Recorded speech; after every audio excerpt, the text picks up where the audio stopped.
13, 2014 marked 6 years since the start of construction of the Argyle International Airport. So where are we today? Let us first look at where we have come from as we make our way up to today. Clearly, even before one piece of heavy equipment touched the soil at Argyle, it was obvious that financing a project of this magnitude was going to be a Herculean undertaking.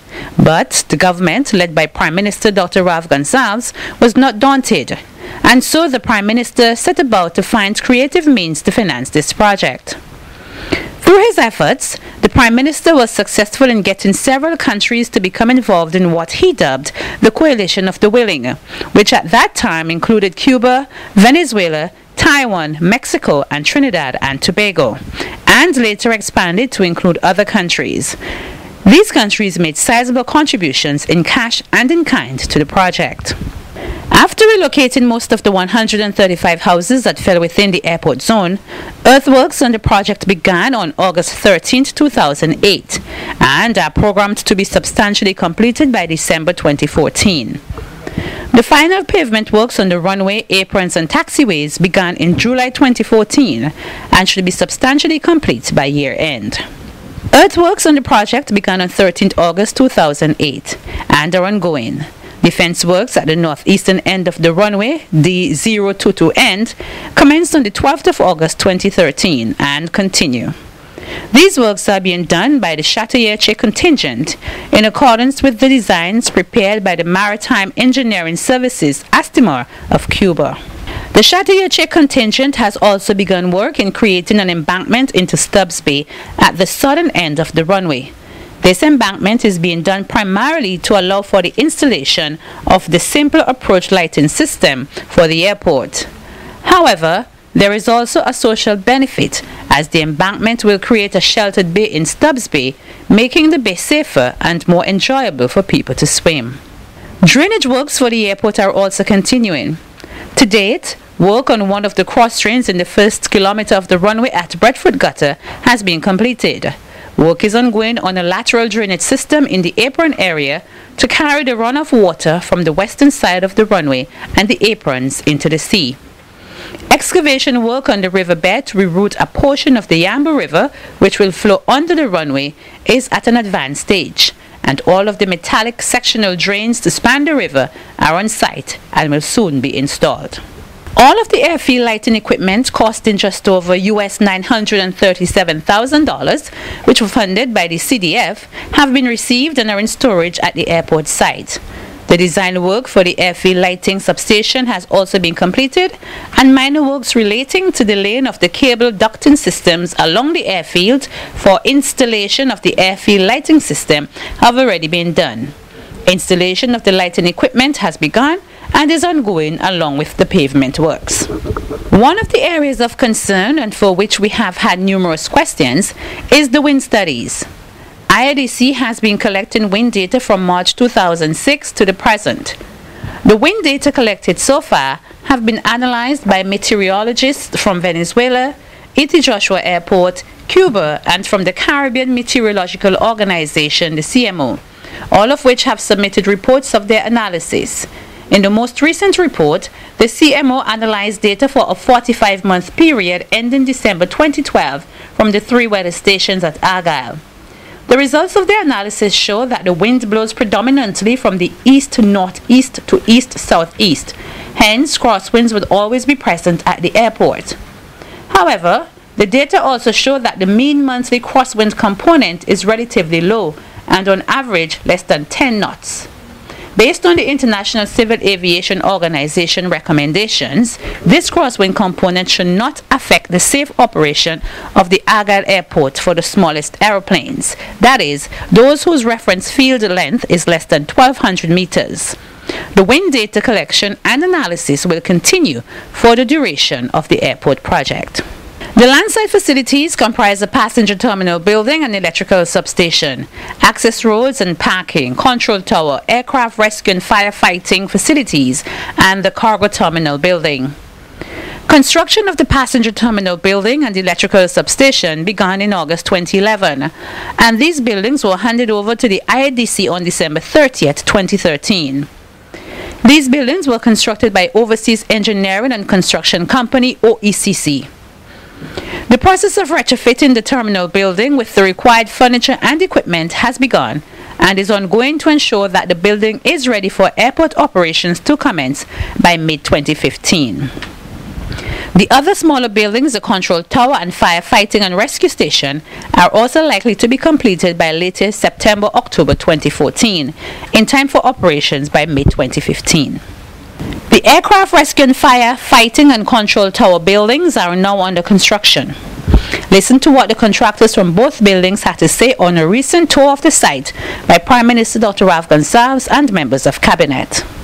Sometime last year, we would have got involved in a tendering process, invited to tender on this project by IADC, and somewhere around January, my memory is that there were 4 or 5 regional, and OECC was involved in the bidding process as well. So there were 4 or 5 tenderers, and we were the successful tenderer, and we were awarded the contract and started to work in January. One of the conditions was for us to, there was some urgency in getting the tower base built because there was a contract already formalized, I think, with Aeronav. So we had 6 months to get to this point. So if you count it at end of January to end of July, it's 6 months. We have sought some extension because there were some changes to be done right at the top, and we have sought some extension, and we anticipate practical completion by the 15th of September. This is the aircraft rescue building, and as you see, we're pretty much getting ahead of what we're doing. The foundations are finished, the superstructure is up in the air, and we are getting the roofs on and getting the building basically weathertight, so we can start our finishes and basically hand over what we're hoping will be a pretty nice and complete building to the government of St. Vincent in October. We are pretty much on schedule, and everything is in line with the budget so far, and it's been good working with the government of St. Vincent to get the project to where it is right now for the people of St. Vincent. 3 fire tenders to operate the Argyle International Airport have already been purchased and are due to arrive in St. Vincent in October 2014. These fire tenders were funded by a loan secured from Scotiabank Canada, underwritten by the Export-Import Bank of the USA. The control tower is located on the ridge at the former residence of the late Carl Glasgow, while the ARFF building is located obliquely opposite the passenger terminal building on the eastern side of the runway. IADC has also entered into a contract of US $5.3 million with Aeronav Group of Canada, funded by Scotiabank of Canada, for the supply and installation of the air traffic control cabin and control tower communication equipment and airfield navigational aids. On August 4th, engineers from Aeronav arrived in St. Vincent and have begun the process of installing the cabin.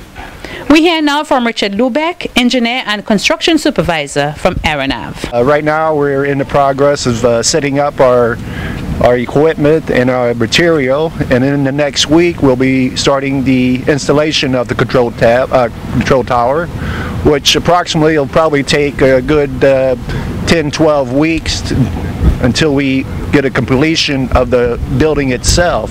Then afterwards we'll come in and do the electronics and whatnot to get this tower finished and up and running. So design works for the access and circulation roads were completed to facilitate the construction of the access roads to the passenger and cargo terminal buildings, public and commercial parking areas in front of the passenger terminal and the circulation roads. To date, the cargo terminal access road has been partially constructed to facilitate transit for the delivery of construction material to the passenger terminal building construction site and to provide a temporary access to Argyle and Warraku.